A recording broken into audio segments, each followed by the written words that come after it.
तेरो हिक्मत कस्तो छ तँलाई हात छोगोले भने मलाई किन बुढी बिहा अवश्य भया तेरो मसँग हक दाबी केही पनि छैन थाहा छ मेरा घरवालाले जबरजस्ती बिहा गरेर दिएर मात्रै अनि तेरो यस्तै मन थियो भने मलाई पहिल्यै किन भनिने म मजबुरी थिएँ मेरा बाबुआमाले जबरजस्ती बिहा गरेर दिए बिहा भए पक्का हो म बिहा अरूसँगै गर्छु प्यार थियो भनेपछि यहाँ यत्रो धुमधाम बिहे गरेर हरेर अहिले मलाई बिचमा आएर अहिले हात छोयो पनि एलर्जी आए जस्तो गर्ने किन तैँले पहिल्यै भन्नुपर्ने कुराहरू मलाई पहिला हिक्मत नभएर बाबुआमाको मजबुरीमा भएर मेरो बिहा भएको अब छैन रिस्ता खतम गर्न चाहियो मलाई रिस्ता खतम भन्ने बित्तिकै त्यत्तिकै हुन्छ र अनि के गर्ने मैले त्यत्रो खर्च गरेँ खर्च त छोडिदे मैले तँलाई ल्याएपछि 7 फन्का अग्निमा घुमेर मेरा हातबाट सिँदुर हालेर त्यस्तो अरे मान्छेलाई अहिले त्यो मेरो मनै छैन भनेर हुन्छ कहीँ मैले भन्दै नि त मेरा बाबुआमाले जबरजस्ती बिहा गरे अहिले बिहा हारे पनि मलाई मेरो माया उतै छैन उतै छ भनेपछि अब मैले के गर्ने त मलाई त अहिले न घरको न घाटको बनाउने सम्बन्ध खत्तम गरिदिने अब जो भयो भयो गल्तीमा भए पनि मैले त साँचो माया गरेको थिएँ मलाई छैन माया छैन अहिले माया छैन भनेर हुन्छ मलाई अप्नाउने कहिले पनि कोसिस नगर्नु अबबाट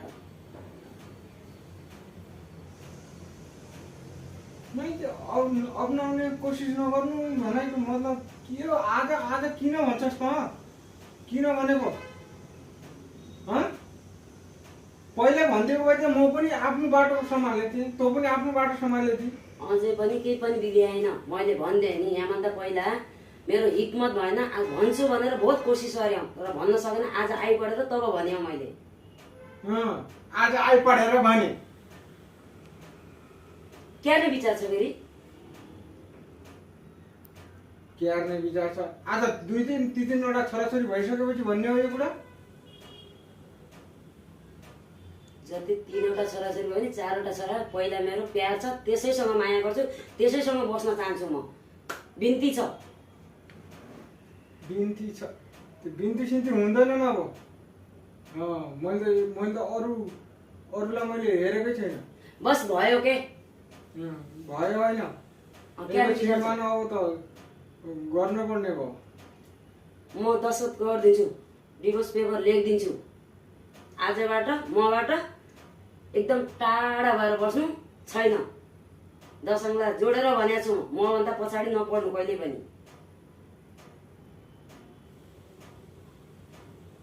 यता सुन त्यसो भए त अभिनय केही नगर किनभने गाउँ समाजमा इज्जतको पनि ख्याल गर्नुपर्छ सर्वप्रथम इज्जत हो इज्जत राख्नको लागि बरु भन तँ पनि टाढै बस म पनि टाढै बस्छु तर एउटै घरमा बसौँ नै हुन्न एउटा घरमा त हुँदै हुन्न होइन मैले समाजलाई के भन्ने समाजले मलाई के भन्छ एउटी बिहा गरेर पनि त्यसलाई पनि सम्हालेर खान सकेन भन्छ त्यही बेला के भन्ने मैले के समाजको पछाडि पढ्ने हैन हामी दुईटाको खसेला समाजको लागि हैन अरे आगनले पल्लो घरका मान्छे सुन्लान्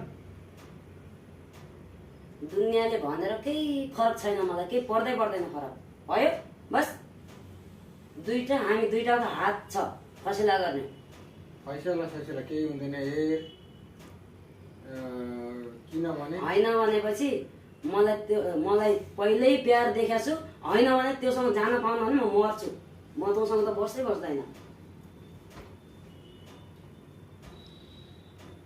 ए मान्छेको ज्यान चल्ला चरा चाकुराको होइन त्यसले मर्छु भन्ने यो दुनियाँ संसार कस्तो छ एकचोटि माथि छतमा यताउता गएर डाँडा हेर त दुनियाँ कस्तो देखिन्छ मर्न पर्दैन बरु यसको हल हामी दुई बुढाबुढी बस्ने घरमा ट्याक्क यसको हल निकाल्ने ठिक छ, तँलाई मसँग खुसी लाग्दैन भने म घरभन्दा बाहिर जान्छु, तँ घरमा बस, जे गर्छ तेरो मर्जी हो, म तँलाई टेन्सन गर्दैन।